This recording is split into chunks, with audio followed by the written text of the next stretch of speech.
Hi friends, I am Yatendra Kumar. आपके अपने YouTube channel भाई इस क्लासेज में आपका स्वागत है। दोस्तों, आज सावन का प्रथम सोमवार है। आप सभी दोस्तों के लिए सावन के पहले सोमवार की हार्दिक शुभकामनाएं। दोस्तों, आज हम पढ़ रहे हैं अभिप्रेरणा के स्रोत। अभिप्रेरणा का अध्ययन हम लास्ट क्लासेज में कर चुके हैं। तो अभिप्रेरणा के स्रोत क्या क्या है, देखिए। थॉमसन के अनुसार इन्होंने दो बताए हैं। ये पहला है प्राकृतिक या आंतरिक या जन्मजात। अब इसमें होता क्या क्या है कि आवश्यकताएं, प्रोत्साहन, मूल प्रवृत्तियां, अंतर्नोद, जिसे हम ड्राइव कहते हैं, या फिर इसे हम उद्दीपन चालक कहते हैं। प्रेम, काम वासना, अभिप्रेरक तत्व आदि, ये सब क्या है, प्राकृतिक और जन्मजात होती हैं। तो मैं आप लोग पहले भी बता चुका हूँ कि जैसे मूल प्रति यानी जन्म के समय बालक रोता है तो वो क्या है, वो उत्तेजना है, यानी कि उसकी जो जन्मजात क्या है, प्रवृत्ति है। अब दूसरा है बाह्य या कृत्रिम अभिप्रेरक। इसमें किसी दूसरे की इच्छा या प्रभाव से कार्य करना। इसमें क्या होता है, स्वयं की इच्छा का अभाव होता है। जैसे प्रशंसा, निंदा, पुरस्कार, दंड, सहयोग, प्रतिद्वंद्विता और नवीनता। ये सारे क्या हैं, बाह्य या कृत्रिम अभिप्रेरक हैं। और नेक्स्ट देखिए, अब अभिप्रेरकों का वर्गीकरण। अब ये अभिप्रेरक होता क्या है, अभिप्रेरक का तात्पर्य है कि अभिप्रेरक एक अति व्यापक शब्द है। इसके अंतर्गत क्या है, ये अति व्यापक शब्द है। इसके अंतर्गत क्या क्या आता है, इसके अंतर्गत आता है उद्दीपन,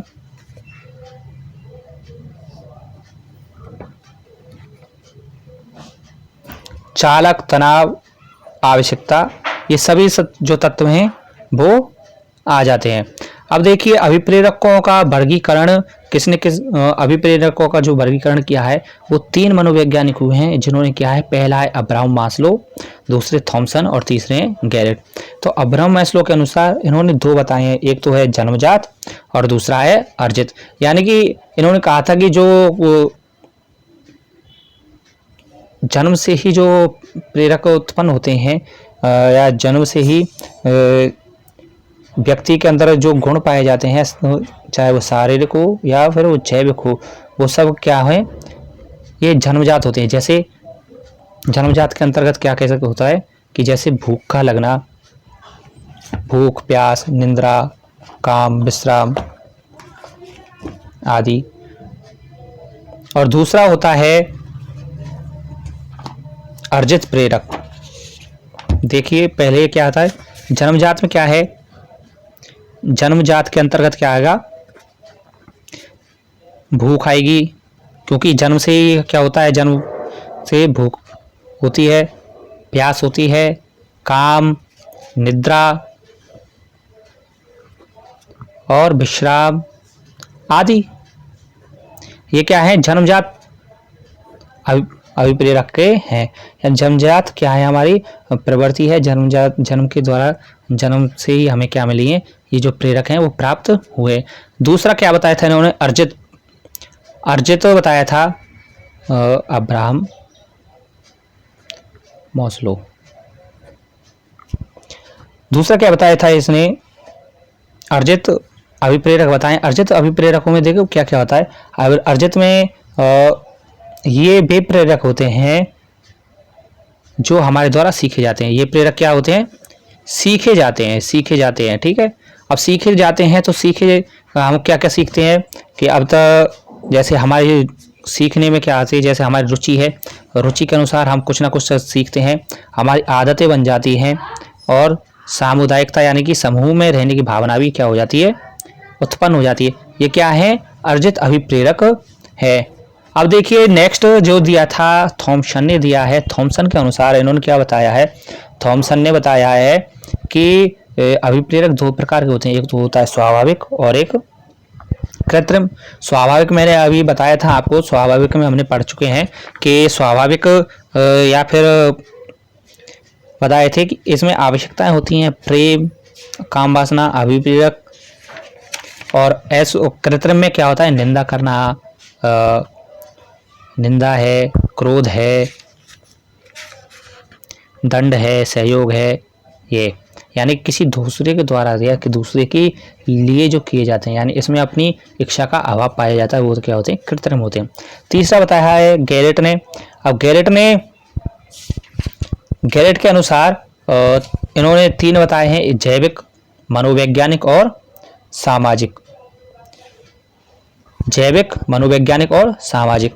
अब देखिए जैविक और मनोवैज्ञानिक जो है, जैविक में हम हमारे द्वारा जो चीज़ें सीखी जाती हैं या जो चीज़ें हमारे द्वारा जन्म से प्राप्त होती हैं वो क्या हो जाती है, जैविक में आ जाती है।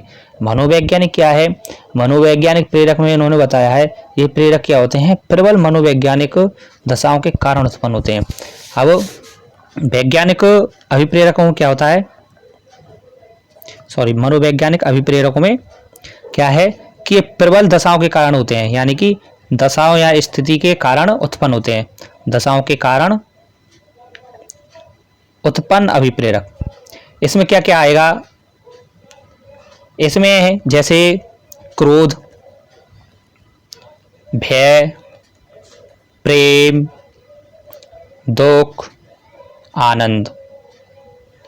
यानी कि क्रोध कब आता है हमको, या कोई व्यक्ति गलत कार्य कर देता है या फिर जो नियम के विरुद्ध चलता है तो हमारा क्रोध उत्पन्न हो जाता है।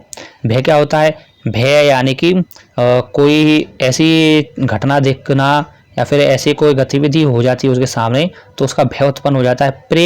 प्रेम देखिए माता का प्रेम बच्चे के प्रति होता है, जो वयस्क जो लड़का होता है उसका विपरीत लिंग के प्रति प्रेम हो जाता है। दुख, कोई कष्ट पीड़ा उत्पन्न हो जाती है तो दुख। और आनंद कब होता है कि हमारे सामने कोई प्रसन्नता देने वाली गतिविधि होती है, वो क्या हो, उससे क्या होता है, हमें आनंद प्राप्त होता है। अब देखिए सामाजिक अभिप्रेरकों में क्या होता है, सामाजिक में इन्होंने बताया है, देखो सामाजिक क्या होते हैं, ये सामाजिक आदर्श होते हैं, यानी समाज के जो आदर्श हैं, आदर्शों, स्थितियों, संबंधों आदि के द्वारा प्राप्त होते हैं। इन्होंने क्या बताया था सामाजिक में, सामाजिक अभिप्रेरकों में बताया है आत्म सुरक्षा है, जैसे आत्म प्रदर्शन है, जैसे जिज्ञासा है, जैसे रचनात्मकता है आदि। ये प्रभाव क्या है, सामाजिक अभिप्रेरकों के अंतर्गत आते हैं। अब देखिए मूलतः जो वर्गीकरण किया है वो किया है अब्राहम मास्लो ने किया है। अब्राहम मास्लो ने बताया था कि जैविक जन्मजात या दैविक अभिप्रेरक, जैसे हमारे भूख लगना, प्यास लगना, नींद, यौन, काम, आराम, विश्राम। और अर्जित अभिप्रेरक ये इन्होंने 2 प्रकार के बताए हैं। पहला तो है व्यक्तिगत अभिप्रेरक। अब व्यक्तिगत में क्या होता है, आकांक्षा का स्तर है, अहम है, अंतर्ग्रस्तता है, आदतें हैं, जीवन लक्ष्य है, अभिरुचि है, मनोवृत्ति है, मनोवृत्ति यानी मानसिक जो क्षमता है, अचेतन मन की इच्छाएं। ये क्या है, वैयक्तिक है। व्यक्तिगत यानी कि किसी व्यक्ति के अंतर्गत की जो अभिप्रेरक हैं वो। अब इन्होंने सामाजिक अभिप्रेरकों में दूसरा है सामाजिक अभिप्रेरक। इन्होंने सामाजिक अभिप्रेरकों में क्या बताया, अनुक्रमणशीलता, यानी कोई व्यक्ति अपने समाज में प्रभाव जमाना चाहता है तो वो क्या करेगा, या तो फिर लड़ाई झगड़ा करेगा या किसी को चोट पहुंचाएगा, या फिर वो अपने किसी की सहायता करके नहीं अपने समाज में अपना प्रभाव जमा सकता है। सामुदायिकता यानी संबंध की आवश्यकता। ये क्या है, सामुदायिकता अभी मैंने बताई थी आपको कि ये समाज से संबंधित है, समाज में किसी भी प्रकार का संबंध बनाना है वो सामाजिक अभिप्रेरकों में आता है। संग्रहणशीलता, उपलब्धि अभिप्रेरक आपको मैं पहले बता चुका हूँ, मैक्लीलैंड के द्वारा बताया गया है। सत्ता या सम्मान पाने की इच्छा, जैसे देखिए नेता लोग हैं वो क्या करते हैं, सत्ता के लिए कुछ ना कुछ कार्य करते ही रहते हैं। आत्मगौरव है, आत्म सुरक्षा है, आत्म प्रदर्शन है और प्रतिष्ठा, ये सभी क्या है, ये सभी सामाजिक अभिप्रेरक हैं। अब देखिए एक्स्ट्रा में जो है, एक्स्ट्रा नॉलेज में देखिए मनोवैज्ञानिक अभिप्रेरक कैसे हैं, क्रोध है, दुख, भय, प्रेम, आनंद आदि। अभी जो मैं बता चुका हूँ आपको, तो मनोवैज्ञानिक अभिप्रेरकों को किसने बताया है, गैलेट के द्वारा बताया गया है। स्वाभाविक अभिप्रेरक ये भी मैं आपको पढ़ा चुका हूँ, अभी देखिए दोबारा देख लीजिए। इसमें खेल है, अनुकरण है, सुझाव है, प्रतिष्ठा है, सुख प्राप्ति आदि है।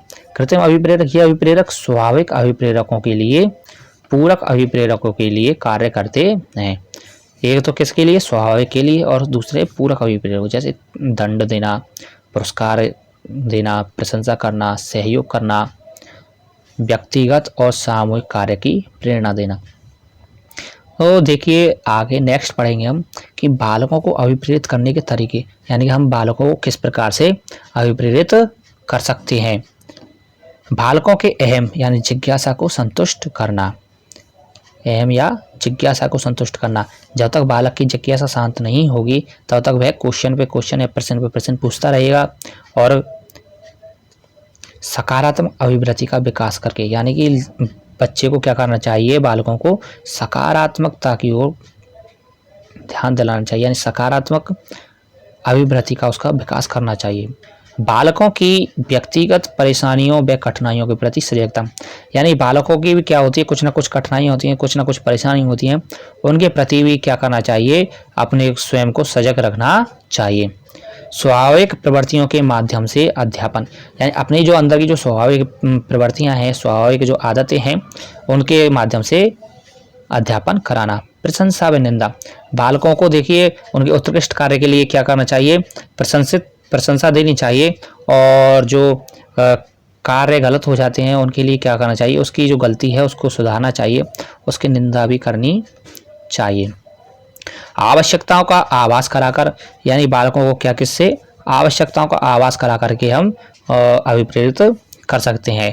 बालकों आकांक्षाओं का स्तर पता लगाकर, यानी उनके अंदर की कितनी योग्यता है, कितनी क्षमता है, उसका पता लगा करके हम उन्हें अभिप्रेरित कर सकते हैं। सरल से जटिल की ओर व्यवस्थित अध्यापन कराना, यानी पहले सरल बातों को बताना, फिर धीरे धीरे करके जटिलता की ओर बढ़ना। सफलता का आभास तथा असफलता का भय दिखाकर, यानी बालकों को क्या करना चाहिए कि सफलता का आभास कराना चाहिए, यानी मोटिवेट भी करना चाहिए, और असफलता का भय भी दिखाना चाहिए। यानी कि कोई बालक को अगर, या फिर कोई वो अपने कार्य के प्रति सजग नहीं है, तो उसको क्या करना चाहिए, असफलता का भय दिखा करके नहीं उसको अभिप्रेरित करना चाहिए कि ये कार्य हमको ऐसे करना चाहिए।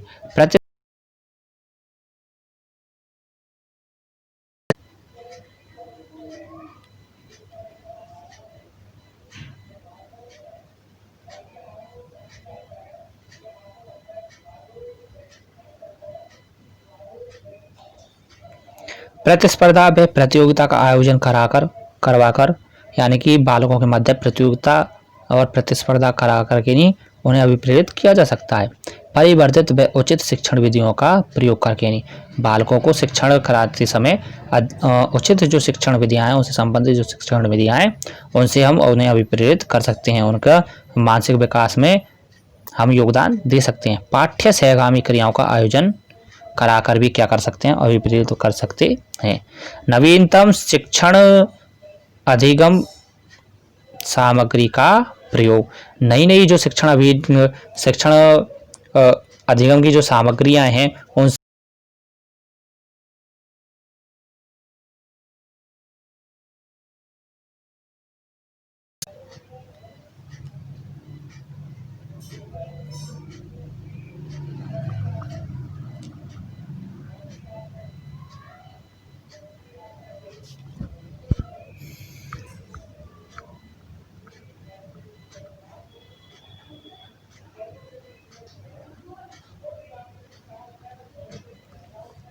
नवीनतम शिक्षण अधिगम सामग्री का प्रयोग करना चाहिए। विद्यालय व कक्षा का उचित वातावरण बना करके हम बालक को अभिप्रेरित कर सकते हैं। अब देखिए अभिप्रेरणा के जो महत्व हैं, वो महत्व क्या क्या होते हैं कि सीखने हेतु रुचि का विकास करती है, यानी कि अभिप्रेरणा क्या करती है, सीखने